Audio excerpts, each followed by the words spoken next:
Active అనిపిస్తుంది, బాగానే ఉన్నాను. ఆయాసం అనేది ఇప్పుడు ఏం లేదు.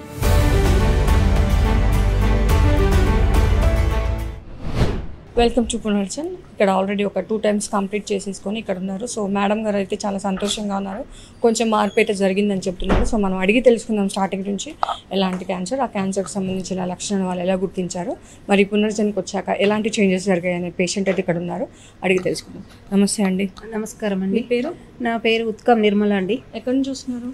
మేము నిర్మల్ డిస్ట్రిక్ట్ నుండి వస్తున్నామండి. మీ ఏజ్ ఎంత మేడం? 52 years. ఓకే. ఏం క్యాన్సర్ అండి మీకు? స్టార్టింగ్ క్యాన్సర్ వచ్చింది. ఓకే. గర్భాశయంలో గడ్డలు ఉన్నాయి, కొలంలో ఉంది. పొలంలో ఉంది, గర్భాశయంలో కూడా ఉంది. ఓకే. ఎన్ని రోజులు ఏంటండి మీకు వచ్చి? 1 year అయిపోయింది. 1 year అయిపోయిందా? 1 year బట్టి బయట ట్రీట్మెంట్ తీసుకున్నారా? 18 కీమోలు తీసుకున్నానండి. ఓకే. 18 కీమోలు తీసుకున్నాను. ఇప్పుడు మానేశారండి? ఇప్పుడు మానేశాను. మీ హాస్పిటల్ గురించి తెలుసుకొని ఇక్కడికి వచ్చినాం. ఓకే అండి. నాకు వాటి గురించి లక్షణాలు చెప్తారా? కొలాన్లో వచ్చింది, గర్భాశయంలో ఎలా వచ్చింది, అప్పుడు దానికి ఎలాంటి ప్రాబ్లమ్స్ ఫేస్ చేశారు? కొలంలో వచ్చినప్పుడు నాకు ఇట్లా తింటే ఆయాసం అయ్యేది. ఇలా ఎందుకు అవుతుందని ఫస్ట్ నిజామాబాద్లో టెస్ట్ చేయించుకున్నాను. వాళ్ళు చెప్తే మళ్ళీ హైదరాబాద్ వచ్చాము. ట్రీట్మెంట్ తీసుకున్నాను. అది తీసుకున్న తర్వాత కీమోస్ తీసుకున్న తర్వాత నేను బాగా వీక్ అయినానండి. అసలు ఈమె బతుకుతుందా అని అన్నారు. అంత వీక్ అయిపోయినా. బాడీ పెయిన్స్ బాగా వచ్చినాయి అప్పుడు. ఫస్ట్ కీమోకి కంటిన్యూ కీమోలు తీసుకుంటూనే ఉన్నాను. 18 కీమోలు అయినాయి. వాళ్ళు 2 నెలలకు ఒకసారి స్కాన్ చేస్తుండ్రి. అలా చేసినప్పుడు గడ్డలు తగ్గాలి కదా, నాకు తగ్గడం లేదు. ట్రీట్మెంట్ అయితే స్టార్ట్ చేద్దాము, తగ్గుతుంది అని చెప్పారు.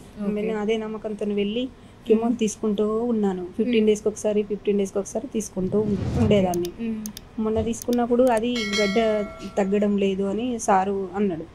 పునర్జన్మకని వెళ్దాము, అక్కడికి వెళ్ళిన వాళ్ళు చాలా బాగా అవుతున్నారు అని అన్నారు కదా, అక్కడికైతే వెళ్ళి చూద్దామని ఇక్కడికి వచ్చామండి. ఓకే అండి. కొలాన్లో అన్నం తింటుంటే ఆయాసం అని చెప్పారు కదా, అదొక్కటే ప్రాబ్లం ఉండేనా? యూట్రస్కి సంబంధించి ఇంకేమైనా ప్రాబ్లమ్స్ ఉన్నాయా? ఫస్ట్ బ్లీడింగ్ అయింది. ఇది ఎందుకు అయింది, నాకు నెల అయ్యేది బంద్ అయిపోయింది. ముట్ట అనేది 5-6 months అయిన తర్వాత బంద్ అయింది. 7 years అయింది కావచ్చు బంద్ అయిపోయి. అయిన తర్వాత ఫస్ట్ జనవరిలో 15కు అట్లా బ్లీడింగ్ అయింది కొంచెం. నాకు ఇలా ఎందుకు అవుతుందని హాస్పిటల్ వెళ్ళి చూపించుకుంటే ఆ రెండు బయటపడ్డాయి. పునర్జన్కి వచ్చి ఎన్ని రోజులైంది? 3 months అవుతుంది. 3 months అంటే 2 కంప్లీట్ అయ్యాయా? ఓకే. యాక్టివ్ అనిపిస్తుంది, బాగానే ఉన్నాను. ముందు కిమో తీసుకున్న దానికన్నా ఇప్పుడు కొంచెం పర్వాలేదు అనిపిస్తుంది. ఆయాసం అనేది ఇప్పుడు ఏం లేదు. మీ పనులు మీరు చేసుకుని ఇప్పుడు కొంచెం చేసుకుంటున్నానండి. ఇల్లు ఉడవడము, బాసనలు తోమడం అలాంటిది. నమ్మకం ఏర్పడింది. నమ్మకంతోనే ఇక్కడికి వస్తున్నా మేడం. నేను నాకు కూడా ఇది మొత్తం గడ్డలు కరిగిపోవాలి, నేను మంచిగా కావాలని కోరుకుంటున్నాను. ఇప్పుడు ఈ మార్పు వల్ల డాక్టర్ ఏం చెప్పారు కలిసాక? డాక్టర్ గారు 6 months వాడాలని చెప్పారు. దాని తర్వాత 6 months తర్వాత స్కాన్ చేస్తామని అన్నారు. సో వాడండి, అది కంప్లీట్ చేశాక కోర్సు మనకి స్కాన్ వస్తుంది కదా, ఆ స్కాన్ కోసం వెయిట్ చూద్దాం. ఓకేనా? మీలో మంచి జరగాలని మేము మనస్ఫూర్తిగా కోరుకుంటాం. ఓకే అండి. జరిగాక మళ్ళీ వీడియోలో కలుద్దాం. ఓకే అండి.